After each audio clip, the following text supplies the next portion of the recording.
Assalamualaikum warahmatullahi wabarakatuh. Perkenalkan, kami dari kelompok 2. Nama saya Agung Setiawan.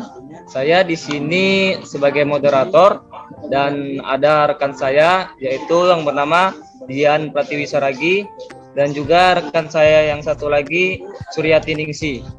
Baiklah, pada diskusi kali ini kelompok kami akan menjelaskan yaitu tentang indikator dan tujuan pembelajaran. Nah, untuk materi pertama itu akan dijelaskan oleh Saudari Dian. Kepada Saudari Dian, waktu dan tempat saya persilakan.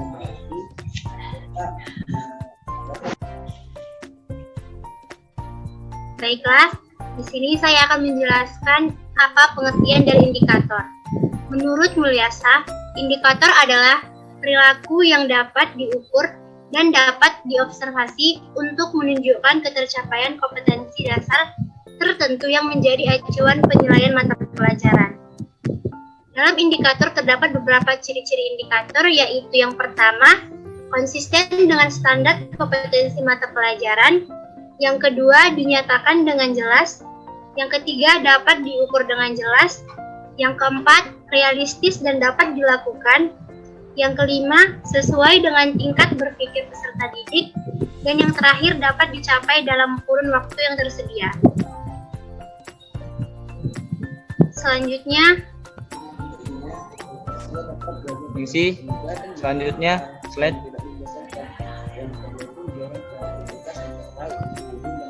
Dalam mengembangkan indikator ini, kita perlu mempertimbangkan. Yang pertama itu adalah tuntutan kompetensi yang dapat dilihat melalui kata kerja yang digunakan dalam KD. Yang kedua itu kita perlu memperhatikan karakteristik mata pelajaran, peserta didik, dan sekolah. Selanjutnya itu yang perlu kita perhatikan adalah potensi dan kebutuhan peserta didik, masyarakat, dan lingkungan ataupun daerah. Dalam mengembangkan pembelajaran dan penilaian ini terdapat dua rumusan indikator, yaitu yang pertama adalah indikator pencapaian kompetensi yang dikenal sebagai indikator, yang kedua adalah indikator penilaian yang digunakan dalam menyusun kisi-kisi atau menulis soal yang dikenal sebagai indikator soal. Baiklah, selanjutnya saya akan serahkan kepada moderator. Baiklah, terima kasih kepada Saudari Dian untuk penjelasan materi yang pertama. Baiklah, untuk materi yang kedua akan dijelaskan oleh saya sendiri, yaitu tentang mekanisme pengembangan indikator. Nah, ada beberapa langkah pengembangan indikator, yaitu yang pertama, menganalisis tingkat kompetensi dalam SK dan KD. Menganalisis tingkat kompetensi SK dan SK menunjukkan penekanan aspek yang diinginkan, mencakup sikap, pengetahuan, serta keterampilan. Nah, yang kedua itu ada menganalisis karakteristik mata pelajaran, peserta didik, dan sekolah. Nah, pengembangan indikator ini mempertimbangkan karakteristik mata pelajaran, peserta didik, dan sekolah, karena indikator menjadi acuan dalam penilaian. Karakteristik mata pelajaran dapat dikaji pada dokumen standar isi mengenai tujuan, ruang lingkup, dan SK serta KD masing-masing mata pelajaran. Dan yang ketiga itu ada mengembangkan indikator penilaian. Indikator penilaian ini perlu dirumuskan untuk dijadikan pedoman penilaian bagi guru, peserta didik maupun evaluator di sekolah. Dengan demikian, indikator penilaian bersifat terbuka dan dapat diakses dengan mudah oleh warga sekolah. Setiap penilaian yang dilakukan melalui tes dan non-tes harus sesuai dengan indikator penilaian. Baik, isi slide selanjutnya. Oke, kemudian ada pengertian dan juga tujuan pembelajaran. Ada beberapa ahli. Yang pertama itu menurut Robert F. Major tahun 1962, yaitu dia mengemukakan bahwa tujuan pembelajaran adalah perilaku yang hendak dicapai atau yang dapat dikerjakan oleh siswa pada kondisi dan tingkat kompetensi tertentu. Selanjutnya itu ada menurut Henry Ellington tahun 1984 bahwa tujuan pembelajaran adalah pernyataan yang diharapkan dapat dicapai sebagai hasil belajar. Dan yang ketiga itu ada menurut Kemp tahun 1977 dan David E. Keppel tahun 1981 menyebutkan bahwa tujuan pembelajaran adalah suatu pernyataan yang spesifik yang dinyatakan dalam perilaku atau 8 penampilan yang diwujudkan dalam bentuk tulisan untuk menggambarkan hasil belajar yang diharapkan. Jadi, tujuan pembelajaran ini ialah kebutuhan siswa, mata ajaran, dan guru itu sendiri. Berdasarkan kebutuhan siswa, dapat ditetapkan apa yang hendak dicapai, dan dikembangkan dan diapresiasi. Baik, Ningsi, slide selanjutnya. Nah, dan yang D itu manfaat dan tujuan pembelajaran.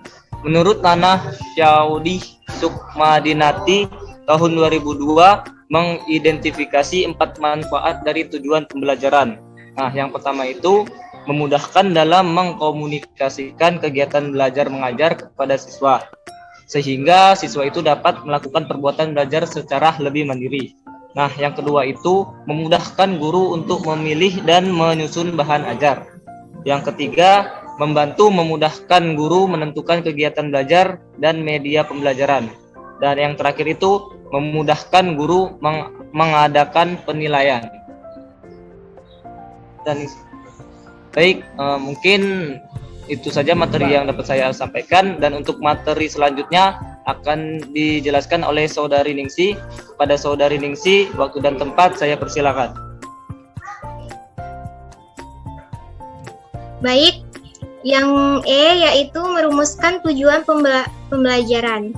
Nah, dapat kita ketahui perilaku siswa sebagai tujuan pembelajaran menurut Bloom 2005 mengklasifikasikan perilaku individu ke dalam 3 ranah atau kawasan, yaitu seperti kawasan kognitif atau pengetahuan, yang kedua kawasan afektif atau sikap, dan yang ketiga kawasan psikomotorik atau keterampilan.